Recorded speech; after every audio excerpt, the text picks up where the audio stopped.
Chers amis, merci d'avoir répondu à l'appel pour cette manifestation dont le thème est la liberté de pouvoir aller à la messe et de pouvoir assister à la messe librement, la messe publique. Merci aux élus qui sont venus à cette manifestation et qui montrent que tous les pouvoirs publics ne se désintéressent pas du spirituel et ne se désintéressent pas de la cause qui nous réunit aujourd'hui. Je salue Madame le député Marie-France Laureau, Monsieur le maire d'Orange Jacques Bompard, Monsieur le maire de Camaret Philippe de Bourgard, Madame Marie-Claude Bompard, conseiller départemental, et je crois que je n'en oublie pas. Je remercie Monsieur le curé d'Orange d'être présent. Il nous soutient et j'aurai une annonce de sa part à vous faire à la fin de cette intervention. Je vais commencer, mesdames et messieurs, par vous lire le récépissé de déclaration de la manifestation qui nous réunit aujourd'hui, qui m'a été adressée hier après-midi par Monsieur le préfet de Vaucluse, suite à la réunion que nous avons eue ensemble hier midi en préfecture. Par courriel du 17 novembre 2020, Monsieur Yann Bali m'a fait part de son intention d'organiser un rassemblement pour le retour du culte public. Le rassemblement des manifestants est prévu samedi 21 novembre 2020 de 16h à 17h30 à Orange. 100 personnes devraient participer à ce rassemblement. Les manifestants se rassembleront cours Aristide Briand, esplanade du théâtre municipal. J'accuse réception de cette déclaration de manifestation. Jusque-là, c'est le récépissé habituel de toute déclaration de manifestation. Il y a un ajout. À l'issue de la réunion préparatoire qui s'est tenue ce vendredi 20 novembre 2020 en préfecture, les manifestants veilleront au strict respect des mesures suivantes. Mesures de distanciation sociale entre les participants. Je demande de bien vouloir les respecter. Port du masque obligatoire et absence de chants et manifestations liturgiques, de messes et de prières de rue. Avignon, le 19 novembre 2020, signé le préfet Bernard Gaume. Nous aurons à commenter la dernière ligne de ce récépissé au cours de cette intervention. Alors, ce qui nous réunit aujourd'hui, c'est la messe. C'est le droit des croyants, chrétiens, catholiques, de pouvoir assister librement à la messe en public. Et le droit et la liberté des prêtres de pouvoir célébrer cette messe publiquement. Qu'est-ce que la messe? Saint Jean-Eudes l'a décrit comme ceci. Le saint sacrifice de la messe est quelque chose de si grand qu'il faudrait 3 éternités pour l'offrir dignement. La première pour s'y préparer, la deuxième pour la célébrer, la troisième pour rendre de justes actions de grâce. Et un prêtre commentateur de ce texte ajoute « Aucun chrétien ne doit ignorer que l'autel d'une église, de la plus majestueuse cathédrale à la plus humble chapelle, est toujours un autre calvaire sur lequel est rendu présent à chaque messe l'acte d'amour infini de Dieu pour les hommes, source de toute grâce. Jésus-Christ est présent dans l'Eucharistie d'une façon unique et incomparable. Il est présent en effet d'une manière vraie, réelle, substantielle, avec son corps et son sang, avec son âme et sa divinité. Il est présent de manière sacramentelle, c'est-à-dire sous les espèces du pain et du vin, le Christ tout entier, Dieu et homme. Voilà ce dont l'État nous prive. Le sommet de notre vie de chrétien, le sommet de notre vie de catholique, voilà ce dont l'État nous prive, voilà pourquoi nous sommes réunis ici aujourd'hui.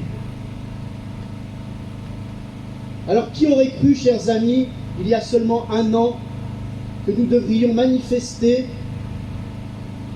pour exiger la liberté de pouvoir assister à la messe publiquement?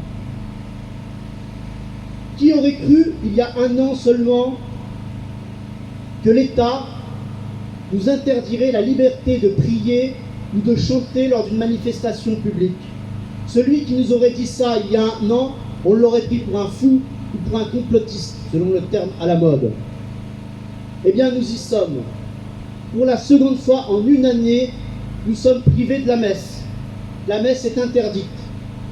Pour la première fois depuis la Révolution française, la prière et le chant religieux sur l'espace public nous est interdit. Nous sommes là pour dire que nous ne l'acceptons pas. Nous sommes là pour dire que nous allons nous battre pour notre liberté de chrétiens et de Français. Nous avons passé Pâques au salon, nous ne passerons pas Noël à la maison. Chers amis, qu'est-ce qui motive ces mesures liberticides? Alors des naïfs nous diront, des gens non informés nous diront que c'est pour des raisons sanitaires, pour éviter la propagation de l'épidémie. Bien cela, on peut répondre, pourquoi les écoles, les collèges, les lycées sont-ils ouverts? Pourquoi les hypermarchés de la grande distribution ne désemplissent pas? Pourquoi les transports en commun des grandes métropoles de France, métro, tramway, bus, sont bondés? Y a-t-il plus de risques à assister à la messe en des lieux qui se prêtent à aux règles de prudence élémentaire que d'aller à Auchan-le-Pontet? Aucune autorité de l'État n'est en mesure de nous donner une explication valable à cela.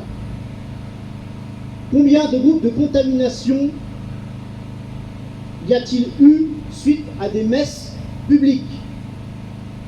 Le chiffre, on ne l'entendra jamais, parce que si le chiffre était donné, ces mesures passeraient encore plus ridicules qu'elles ne le sont déjà. Lors de notre entrevue hier, j'ai posé 2 questions à monsieur le préfet. Pourquoi interdire les chants lors des manifestations? Pourquoi interdire les prières lors des manifestations publiques?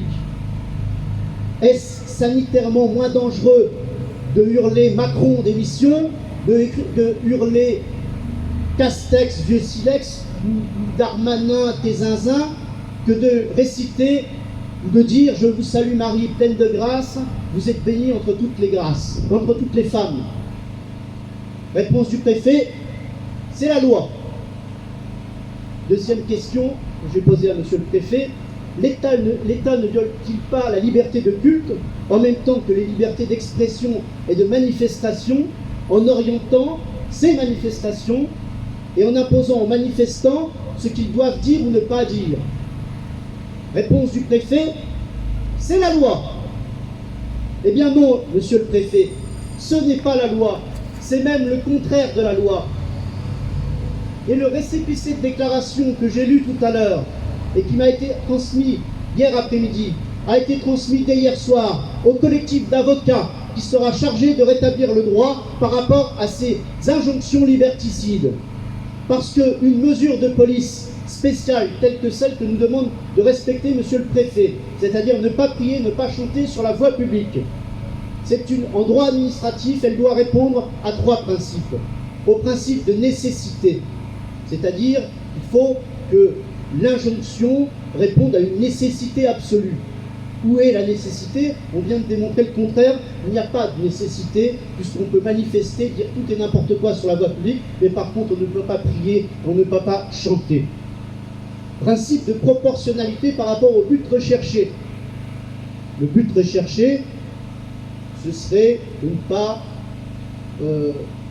étendre l'épidémie, ou ce serait respecter la laïcité, ce qu'ils appellent la laïcité, on en parlera tout à l'heure. Tout ça, il faut, la jurisprudence constante depuis la loi de 1905 autorise les manifestations publiques du culte, autorise les processions. Une procession qui est d'usage local n'a même pas à être déclarée. Et enfin, la mesure de police spéciale ne doit pas créer un trouble plus grave à l'ordre public que l'objet qui est visé. Or, lorsqu'une autorité de l'État bafoue la liberté de culte, la liberté d'expression et la liberté de manifestation, c'est une atteinte grave à l'ordre public, puisque c'est contraire à la Constitution, c'est contraire à la loi de 1905, c'est contraire à toutes les jurisprudences constantes du Conseil d'État et de la Cour de cassation. Donc de cela, l'État devra répondre devant les tribunaux. Je m'y engage, nous nous y engageons.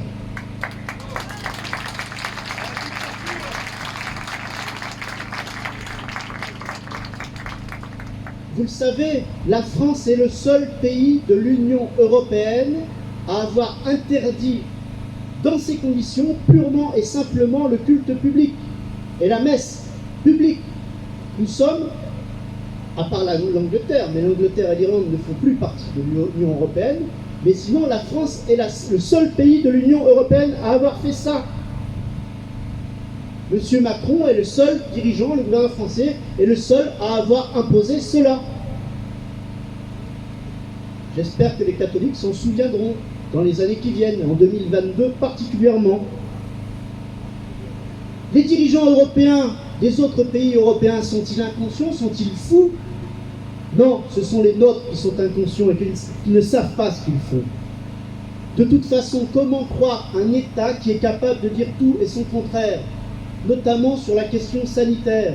Souvenez-vous, en mars, Véran, la verrue, Salomon, le temple de l'incompétence, qui nous répétait à longueur d'antenne le soir, après avoir fait le décompte macabre, le masque n'est pas recommandé, il ne faut pas porter le masque, ça ne protège pas et c'est même dangereux.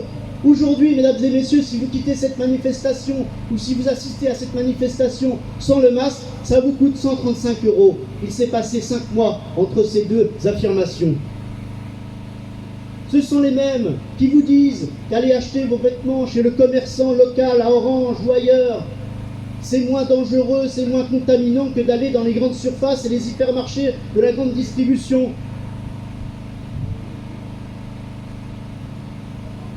Tout récemment, les maires ont reçu une circulaire du préfet retranscrivant les injonctions du ministre concernant les activités qui ne peuvent pas être faites à domicile.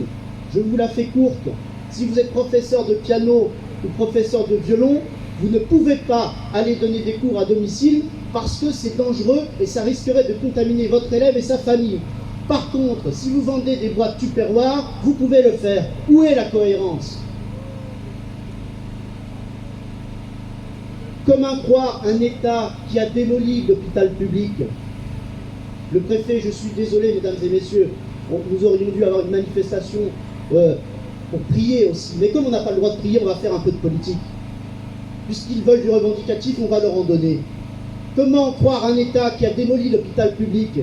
Et si nous sommes ici aujourd'hui, masqués, confinés, interdits de messe, c'est parce que cet État, depuis des années, a démoli l'hôpital public, a démobilisé les médecins et les infirmiers et les a traités comme des esclaves. Une anecdote pour montrer dans quelle situation nous sommes. Il y a quelques semaines, nous étions avec certains d'entre vous en mission humanitaire au Liban.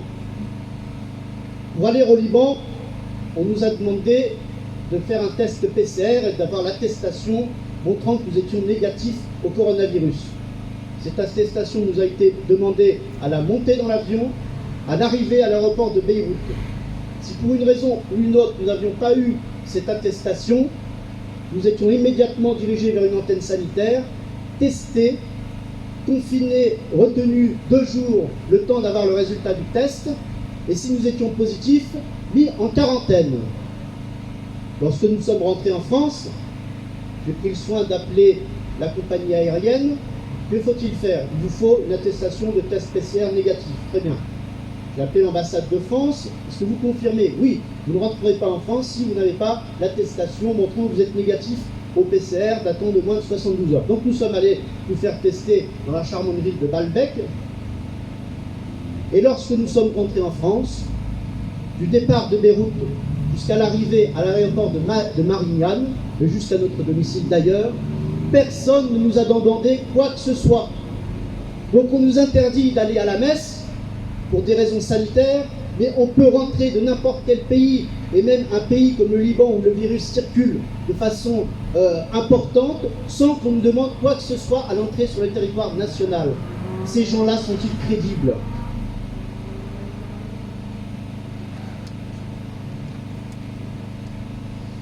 Alors mes amis, tout ça c'est pour vous dire que la situation sanitaire n'explique pas tout.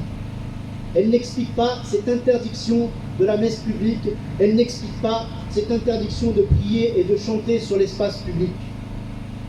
Il nous faut faire un peu d'histoire pour comprendre. En 1905 et 1906, suite à la fameuse loi de séparation de 1905, sous prétexte des inventaires requis par la loi, des fonctionnaires de l'État, des fonctionnaires des communes sont entrés dans les églises sous la protection de la police et de la force armée et en certains endroits sont allés fracasser les tabernacles et ont profané les saintes espèces. En 1880, en 1902 et en 1903, sous le fameux petit père Combe qu'on vantait autrefois dans le livre d'histoire quand il y avait encore de l'histoire à l'école, on interdit et on expulse les congrégations. Des dizaines de milliers de religieux sont chassés de leur couvent. Certains doivent s'exiler. C'est pour ça que vous trouvez des congrégations d'origine française un peu partout dans le monde. C'était la Troisième République. Et chers amis, le lieu où nous nous réunissons aujourd'hui n'est pas anodin. Il est chargé de sens et de sang, puisqu'en 1794, la Première République a guillotiné ici 32 religieuses, les bienheureuses martyrs d'Orange, et avec elles, des prêtres et des religieux, mais aussi des centaines d'ouvriers, de paysans, d'artisans. Qu'avaient-ils fait? Ils voulaient prier, ils voulaient assister à la messe, ils voulaient continuer d'être fidèles à leurs vœux, ils voulaient continuer d'être de bons chrétiens. Ils ont été guillotinés. Très récemment, vous le savez, tous les ans, les maires qui installent des crèches dans leur mairie, qui installent des crèches sur l'espace public, se voient souvent persécutés et traînés devant les tribunaux. Alors l'histoire et l'actualité permettent de comprendre le présent, ce qui motive l'interdiction de la messe, ce qui fonde l'interdiction de la prière et du chant sur l'espace public, c'est le laïcisme qui règne à la tête de l'État. Le laïcisme qu'il nous présente sous l'angle rassurant de la neutralité et de l'égalité est en fait une idéologie de haine et de combat, spécialement dirigée contre tout ce qui est spirituel et spécialement dirigée contre ce qui est chrétien et contre l'Église catholique. Rien à voir avec la laïcité, la saine laïcité, vraie, vivante. La laïcité, chers amis, ce n'est pas la République qui l'a inventée. Ce ne sont pas les philosophes des Lumières, ce ne sont pas les doctrinaires de la Révolution française. La laïcité, c'est notre Seigneur Jésus-Christ qui l'a inventée. Pardon, monsieur le préfet. Je ne parle pas de Jésus conçu du Saint-Esprit, né de la Vierge Marie, et dont la cousine de Marie disait « Jésus, le fruit de vos entrailles est béni ». Je parle d'un personnage historique, pour ne pas risquer l'amende. Donc la laïcité, c'est Jésus qui l'a inventée, et le droit de propriété intellectuelle est inscrit dans l'Évangile. Rendez à Dieu ce qui est à Dieu, et à César ce qui est à César. Voilà le fondement de la laïcité qui distingue mais ne sépare pas. Et leur laïcisme, c'est du séparatisme.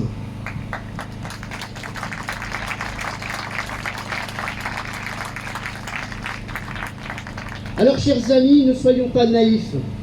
Derrière ces mesures liberticides, il y a une idéologie relativiste, de combat, qui veut nous soumettre, et qui veut soumettre le spirituel au temporel. Leur rêve est de mener l'Église en France, a toujours été et reste de mener en France l'Église à la schlag.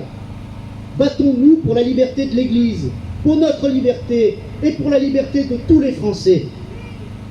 Si nous les laissons faire, demain ils contrôleront et censureront les sermons et les homélies de nos curés et de nos évêques. Et il est vrai que quand on voit le discours de certains évêques, on se dit que le processus est peut-être déjà engagé. Si nous les laissons faire, bientôt ce seront les cloches des églises qui ne pourront plus sonner, parce qu'elles marqueront un fait religieux sur l'espace public. Si nous les laissons faire, nous deviendrons des citoyens de seconde zone. Dans notre voyage au Liban, nous avons appris beaucoup de choses. Et j'ai retenu une anecdote historique qu'un ami m'a racontée. Le président Béchir Gemayel, qui a été élu président du Liban en 1982, 22 jours de mandat puisqu'il a fini assassiné en martyr. Un jour, un journaliste lui pose la question « Mais monsieur Gemayel, Pourquoi vous battez-vous? Que voulez-vous? Et bien, cher Gemayel, de répondre, c'est très simple. Je veux être libre. Je ne veux pas être un réfugié dans mon propre pays, ni dans aucun autre pays. Eh bien, nous ne voulons pas être des réfugiés dans notre propre pays, nous ne voulons pas être des citoyens de seconde zone.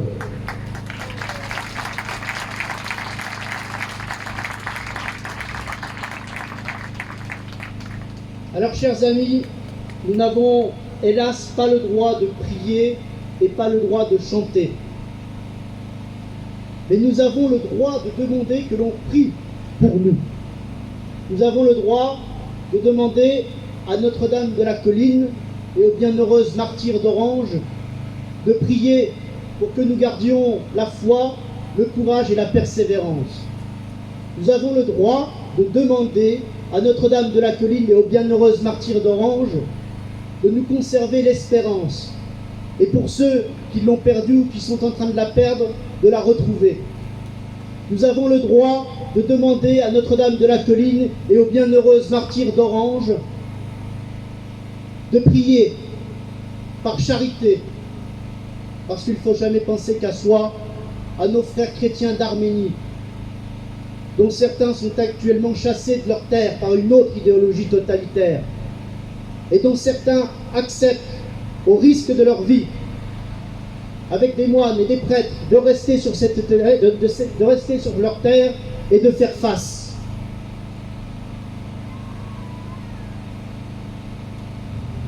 Et je voudrais finir en vous lisant un texte, n'est pas une prière, qui est un texte écrit par un combattant chrétien du Liban. Il me l'a remis il y a quelque temps. Il s'appelle Salah Oued Leneniye. Notre Père qui êtes aux cieux, que votre nom soit sanctifié, que votre volonté soit faite. Donnez-moi le courage, la force et la connaissance pour découvrir la vérité et suivre votre route. Et protégez-moi de la tentation. Et si la colère me prend, donnez-moi l'amour, pour que la haine ne m'envahisse plus. Rappelez-moi, mon Dieu, ceux qui m'ont précédé en mourant. Que le sang des martyrs soit la source de ma foi. Et si je les oublie, que le sang me recouvre de honte. Donnez-moi la force pour aimer et témoigner jusqu'à la mort. Donnez-moi encore la foi pour accomplir votre message et libérer tout le Liban pour que la croix domine ces montagnes. C'est ce que nous souhaitons tous aussi pour la France. Merci beaucoup.